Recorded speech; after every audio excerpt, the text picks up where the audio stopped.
अस्सलाम वालेकुम स्टूडेंट्स, मैं मुजाहिद अब्बास हूँ और आज इस वीडियो के अंदर आपको जो सीखने को मिलेगा वो ये है कि अक्सर बच्चे ये पूछते हैं कि हम आखिरी 2 महीने के अंदर अपनी जो एग्जाम की प्रिपरेशन है वो उसको किस तरह से यकीनी बनाएं, अच्छे मार्क्स आ जाएं, रिमार्केबल मार्क्स आ जाएं और हमारा फ्यूचर सिक्योर हो जाए। जैसा कि आप सब जानते हैं कि हम आस पास में हमारा जो माहौल है वो इतना पॉजिटिव नहीं है। कहीं ना कहीं ऐसा होता है कि हम वो चीजें जो हम कर भी सकते हैं तो हमें लोग कहते हैं कि आप नहीं कर सकते, आपके बस की बात नहीं है, आपकी औकात नहीं है। तो कहीं ना कहीं ये वाले जुमले हम सुन के ना हम परेशान हो जाते हैं। ये बात भी आपके माइंड में आएगी, कहीं ना कहीं ये जुमला आपको इरिटेट करेगा जब आप आखिरी 2 महीने के अंदर अपनी स्टडी को प्लान करेंगे।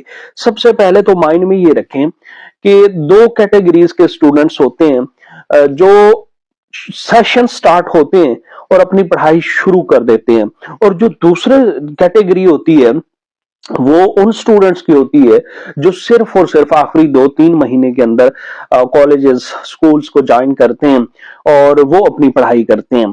तो उनको ख्याल यानी वो ताखीर से जागने वाले स्टूडेंट्स होते हैं, आप उनको कह सकते हो।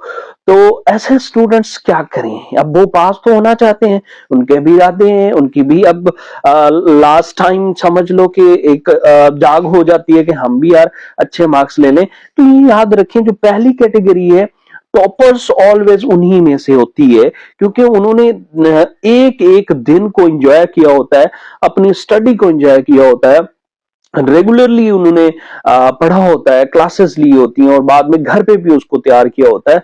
तो वो बिल्कुल लिंक्ड इन रहते हैं, कनेक्टिव फॉर्म में वो रहते हैं और फिर जाके ना वो अच्छा परफॉर्म करते हैं और गुड ग्रेड्स लेके आते हैं। लेकिन दूसरे स्टूडेंट्स भी तो पास होना चाहते हैं, जिनकी बड़ी देर से ताखीर से जो नींद होती है वो खुली होती है आखिरी 2-3 महीने में। तो उनके लिए वो किस तरह से कुछ ऐसा करें कि उनकी लाइफ में वो कामयाब हो जाएं, वो अच्छी तैयारी कर लें, तैयारी को यकीनी बना लें।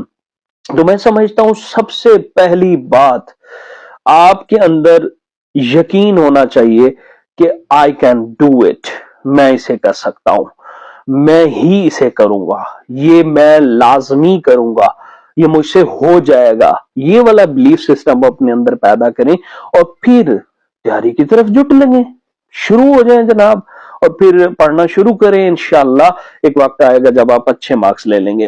अब आपको पता है कि एक जब कोई बंदा डूब रहा हो पानी में तो वो आखिरी सांस तक भी अपनी कोशिश जारी रखता है, वो हाथ पांव मारता है, तैरने की कोशिश करता है, और समहाउ ये देखा गया है कि 90% लास्ट टाइम तक जो अपनी एफर्ट्स जारी रखते हैं वो डूबने से बच जाते हैं, और 5% ऐसे होते हैं जो बकायदा तौर पे जो एफर्ट ही नहीं करते, बस उन्होंने माइंड में ये सोच लिया कि यार मैं तो डूब गया।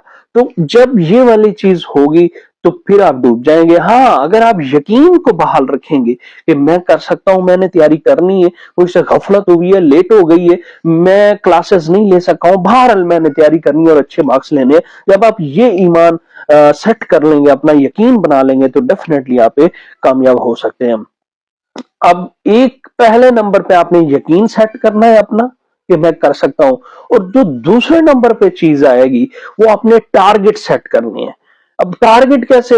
यानी आपने ये माइंड में रखना है कि मैंने 90% मार्क्स लेने हैं या सिंपली मैंने पासिंग मार्क्स लेने हैं, और उस हिसाब से जब आप ये टारगेट सेट करेंगे तो फिर उस लिहाज से आप फाइनलाइज कर सकेंगे कि मैं कितनी एफर्ट करूं तो मैं इस मंजिल तक पहुंच सकता हूं, इतने मार्क्स तक मैं पहुंच सकता हूं। डेफिनेटली अगर आप 90% सोचते हैं तो आपको मेहनत भी उतनी करनी पड़ेगी, और अगर आप पासिंग मार्क्स का सोचते हैं तो पासिंग मार्क्स हासिल करना आजकल इस दौर में कोई मुश्किल नहीं है, बिल्कुल इजी है, हर बंदा पास हो सकता है, अच्छे मार्क्स ले सकता है।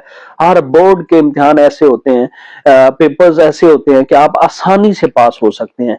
लेकिन ये है कि आपने टारगेट बनाना है कि मैंने कितने मार्क्स लेने हैं, और उस हिसाब से फिर आपने प्लान करना है और अपनी जो स्टडी आवर्स हैं वो आपने सेट करने हैं। ये टारगेट बनाना भी बड़ा जरूरी है। और जो नंबर 3 पे चीज आती है वो आपका सिलेबस है। अब सिलेबस के अंदर اب وہ وقت تو ہے نہیں کہ 2 مہینے میں آپ سارا سلیبس گو تھرو کریں اور آپ کو پڑھایا جائے یا آپ کی کوئی ہیلپ کرے، ایسا تو ہو نہیں سکتا۔ اس پورے سلیبس کو دیکھنا بڑا مشکل ہوگا۔ اب آپ نے کیا کرنا ہے، سلیبس میں سے امپورٹنٹ کوشچنس کو دیکھنا ہے، یعنی فلاں چیپٹر میں کون سا امپورٹنٹ کوشچن کھڑا ہے، شارٹ لانگ جو بھی، آپ نے امپورٹنٹ کوشچن کو تیار کرنا ہے۔ اب پورا سلیبس آپ کے بس کی بات نہیں ہے۔ یہ نمبر 3 پہ میں نے آپ کو سجیشن دی ہے کہ صرف اور صرف امپورٹنٹ کوشچن کریں۔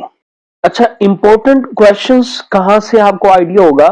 وہ آپ 5 سالہ ماڈل پیپر بھی لے سکتے ہو، آپ یوز کر سکتے ہو، آپ کو آئیڈیا ہو جائے گا کہ اس میں ایم سی کیوز کون کون سے امپورٹنٹ ہیں، اس میں شارٹ کون کون سے ہوتے ہیں اور لانگ کون کون سے ہوتے ہیں، اور آپ کو پورے چیپٹر میں سے امپورٹنٹ کوشچنس کا آئیڈیا ہو جائے گا، پورے طریقہ کار کا آپ کو آئیڈیا ہو جائے گا۔ یہ یاد رکھیں کہ آج کل پاس ہونا کوئی بھی مشکل کام نہیں ہے، آپ بھی ہو سکتے ہو۔ اسی کے ساتھ جو اگلی بات ہوگی وہ آپ امپورٹنٹ کوشچنس کے حوالے سے اپنے قابل اساتذہ سے بھی پوچھ سکتے ہو، جو آپ کے ٹیچرز ہیں، ان کے ایکسپیرینس بیس جو کوشچنس ہوتے ہیں وہ آپ کو جب بتاتے ہیں کہ یہ اس چیپٹر میں تھے کوشچن امپورٹنٹ ہے، یہ کر لو، ایسے کر لو، میں سمجھتا ہوں کہ وہ جو ٹیچر کا انالیسز ہوگا آپ کی زندگی میں، کہ جو آپ کو وہ ہائی لائٹ کر کے دیں گے کہ یہ کوشچن آپ کریں، تو میں سمجھتا ہوں وہ آپ کی تیاری کے لیے ان 2 ماہ کے اندر بڑا ہیلپ فل ثابت ہو سکتے ہیں۔ لاسٹ والی بات ہے وہ ہے ٹیسٹ۔ اب آپ نے 2 مہینے کے اندر یہ ساری تیاری،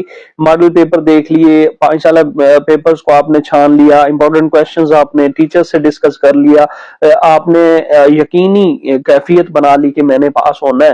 اب لاسٹ پہ ہوتا ہے کہ جب آپ نے گو تھرو کر لیا تو اب لازمی آپ کسی نہ کسی آس پاس میں دیکھیں کہ کوئی ایسا انسٹیٹیوٹ جو آپ کی کلاس کی تیاری کرواتا ہے، اور ان کا ٹیسٹ سسٹم جا کے لازمی جوائن کریں۔ یہ یاد رکھیں کہ کوشش کریں کہ وہ ادارے آپ سلیکٹ کریں جن کا ٹیسٹ سیریز آخری 2 مہینے 2.5 کے اندر جو ٹیسٹ سیریز چلتی ہے وہ کتنی افیکٹو ہے، بہتر ہے۔ اگر وہ افیکٹو آپ کو لگتی ہے اور زیادہ بیسٹ جس ادارے کی لگتی ہے، تو میں سمجھتا ہوں کہ آپ اس کو جا کے لازمی جوائن کریں۔